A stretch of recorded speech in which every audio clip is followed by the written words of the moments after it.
नमस्कार दोस्तों, मैं अंकुर उपाध्याय स्वागत करता हूं आप सभी का आपके अपने YouTube channel share market analysis में। दोस्तों, बाजार में जाते जाते फिर से एक बड़ी गिरावट हो गई है और निफ्टी कहीं ना कहीं डेज लो के पास आते हुए दिखे हैं आपको बाजार। एंड निफ्टी में 16,857 का अभी ट्रेड हो रहा है। 3:17 का समय हो रहा है जब ये वीडियो शूट कर रहा हूँ। वीडियो आपके लिए मार्केट बंद होने के बाद ही आएगी, उस बीच में रिकवरी आ जाए तो कह नहीं सकते, बट अभी तो मूड माहौल काफी खराब दिख रहा है। रीजन वही, अमेरिका के बाजार में अभी डाउ फ्यूचर्स और नीचे आते हुए दिख रहे हैं, जिसकी वजह से हम लोग भी कंटिन्यू गिर ही रहे हैं। आज के सेशन में मेरे को ऐसा लग रहा है कि डाउ फ्यूचर्स जो दिखा रहे हैं वो डाउ जोन्स में रिफ्लेक्ट नहीं होगा, बट शायद आपको रिकवरी आती हुई दिखे या फिर कल डाउ फ्यूचर्स अच्छा मूव देते हुए दिखे, क्योंकि 5-6 ट्रेडिंग सेशंस लगातार गिरने के बाद अब कहीं ना कहीं एक शॉर्ट कवरिंग, एक बाउंस बैक आना चाहिए। अब बाजार में पता है क्या हो रहा है, बाजार में एक साइडेड गिरावट भी नहीं हो रही। आप पूरे दिन देखते रहेंगे बाजार ऊपर नीचे, और ऐसा लग रहा था आप सभी को लगभग 12 बजे तक कि डेज हाई पे ट्रेड कर रहे हैं, अब ऊपर ही मूव कर जाएंगे। एंड सडनली वहां से गिरावट स्टार्ट हुई और डेज लो पे आ गए। तो बीच में बाइंग बनती है, वो क्या करती है, वो ओवरसोल्ड मार्केट को ना न्यूट्रल कर देती है और फिर बाजार गिरने लगते हैं। यहां पे सबकी पोजीशंस फंस गई हैं एक तरीके से, अकॉर्डिंग टू मी। सबने खरीद रखा था माल और वो फंस गया है।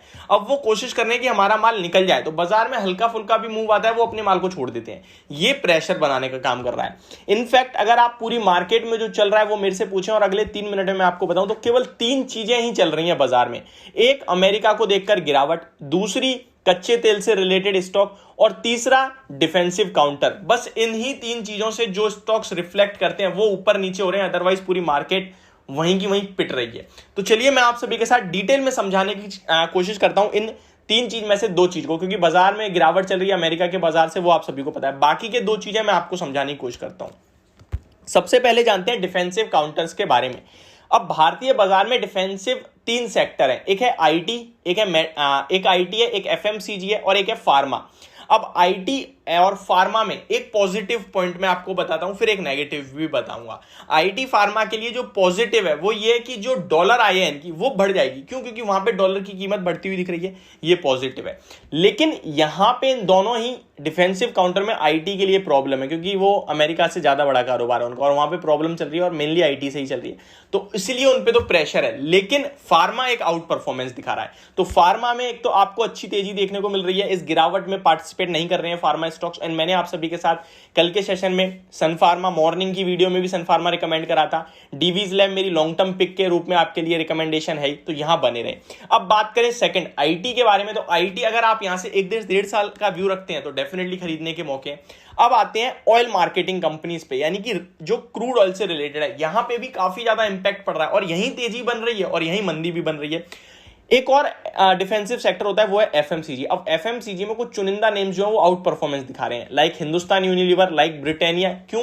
क्योंकि भाई ये डिफेंसिव है, जब बाजार में दिक्कत चलेगी तभी ये कहीं ना कहीं हाई लगाएंगे। अगर आपको याद हो तो HUL ने जब बाजार में कोविड चल रहा था तब 2600 रुपए का हाई लगा दिया था। उसके बाद पूरी 18,300 18,600 तक की तेजी में HUL 2,000 2100 2200 1900 पे पड़ा रहा। सब फ्रस्ट्रेट हो गए इस स्टॉक से और आज ये स्टॉक फिर से देखिए अपने लाइफ टाइम हाई के आसपास आ रहा है। तो ये डिफेंसिव काउंटर खराब माहौल में ही इनमें बाइंग बनती है, आप समझ गए होंगे। अब चलता हूं मेन चीज पे, यानी रिलायंस के स्टॉक देख लीजिए, ONGC का स्टॉक देख लीजिए, यानी क्रूड ऑयल से रिलेटेड। अब इन स्टॉक्स से जो क्रूड से रिलेटेड है उनमें गिरावट भी है लेकिन तेजी भी है। कौन से स्टॉक्स गिरते हैं, कौन से बढ़ते हैं, इसके बारे में बात करता हूं। दोस्तों, वीडियो को आगे बढ़ाने से पहले आप सभी से एक रिक्वेस्ट है यार, जो लोग चैनल पे पहली बार आए हैं वो प्लीज इसको सब्सक्राइब कर लीजिए, नोटिफिकेशन बेल आइकन दबा दीजिए ताकि मार्केट से रिलेटेड हर खबर आप तक पहुंचे सबसे पहले। दोस्तों, ये वीडियो इन्फॉर्मेटिव लगे तो प्लीज इसको लाइक कर देना ताकि मुझे मोटिवेशन मिलती रहे। अगर आप लोग हमारे साथ जुड़ना चाहते हैं, डीमेट अकाउंट ओपन करना चाहते हैं, आपने नहीं कराए तो लिंक आपको डिस्क्रिप्शन बॉक्स में मिल जाएगा, पेटीएम मनी एंड अपस्टॉक का। वहां से आप अपना डीमेट अकाउंट ओपन कर सकते हैं। डीमेट अकाउंट ओपन करना बहुत ही ईजी प्रोसेस है, आप सभी को पता है। आजकल online and free of cost account opening है, मात्र 5 मिनट के समय में हो जाता है। तो चलिए अब मैं आपको समझाता हूं क्रूड से रिलेटेड। अब कच्चे तेल से रिलेटेड 2 चीजें होती हैं। कच्चा तेल ऊपर जा रहा है तो किसे फायदा है, कच्चा तेल नीचे जा रहा है तो किसे फायदा है। अभी कहां जा रहा है? नीचे। नीचे जाने से किसे फायदा होता है? नीचे जाने से उन्हें फायदा होता है जो कच्चे तेल को खरीदते हैं, उनके लिए सस्ता हो रहा है। अब कौन सी कंपनीज हैं जो खरीदती हैं? पेंट की कंपनी दोस्तों। अब एशियन पेंट देख लीजिए आप कहां पे ट्रेड कर रहा है, उसे फर्क नहीं पड़ रहा है गिरावट का, क्योंकि कच्चा तेल नीचे है, स्टॉक में तेजी बन रही है, ऊपर से दिवाली भी आ रही है, तो वो तो उनके लिए फेस्टिव सेशन भी हो जाता है, सीजन हो जाता है, तो उसका तो अलग ही एक सिस्टम है, और मतलब वो तो तेजी बननी थी वहां पे। लेकिन कच्चे तेल से इंपैक्ट क्या पड़ रहा है, ओएमसी कंपनीज पे, लाइक रिलायंस, लाइक ओएनजीसी, इसीलिए आपको ये भाव मिल रहे हैं। लेकिन मैं आपको बता दूं, कच्चा तेल यहां पे रहेगा अभी ना, तब भी ये स्टॉक आप बहुत रीजनेबल प्राइस पे मिल रहे हैं, लेने के मौके ही ढूंढने चाहिए। लाइक मैंने एक वीडियो बनाई इससे पहले, रिलायंस जितना ले सकते हो ले लो, अभी 2340 का है, मैंने आपसे कहा भी केवल 40% लगाना है, क्योंकि मुझे यहां से और गिरावट दिख रही है, मुझे 2280 तक आता दिख रहा है, तो 2280 पे 40% और लगाना है। जो इस स्ट्रेटेजी को फॉलो कर सकता है डेफिनेटली करे, पैसा बन जाएगा आपका, शॉर्ट टर्म में बनेगा। शॉर्ट टर्म में और एफएमसीजी स्टॉक चल रहे हैं, बट अभी वहां अब आप खरीद लोगे ना, तो जब बाजार न्यूट्रल नॉर्मल तेजी में आएगा ना, तो ये स्टॉक आपको पैसा बना के नहीं देंगे।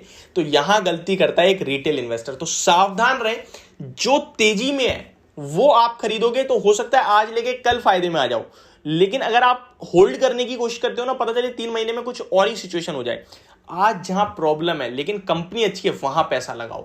आज जहां पे तेजी है, कंपनी भी अच्छी है, वहां कल तेजी नहीं रहने वाली है, क्योंकि आप अगर एफएमसीजी की बात करो तो अच्छे खासे लेवल्स पे आ चुके हैं, चाहे वो एचयूएल हो, हालांकि ब्रिटानिया में भी और तेजी बन सकती है, बट एचयूएल मेरे हिसाब से 2800 2900 ये इसका अपर मोस्ट पार्ट है मेरे हिसाब से, इससे ऊपर मैं नहीं देख पा रहा हूं अभी। लेकिन आपको अभी फोकस करना है आईटी में लॉन्ग टर्म के हिसाब से, फार्मा में लॉन्ग टर्म के हिसाब से, रिलायंस बहुत अच्छे लेवल्स पे मिल रहा है। तो ये कुछ स्टॉक्स है मेरी तरफ से रिकमेंडेशन, आप समझ सकते हैं।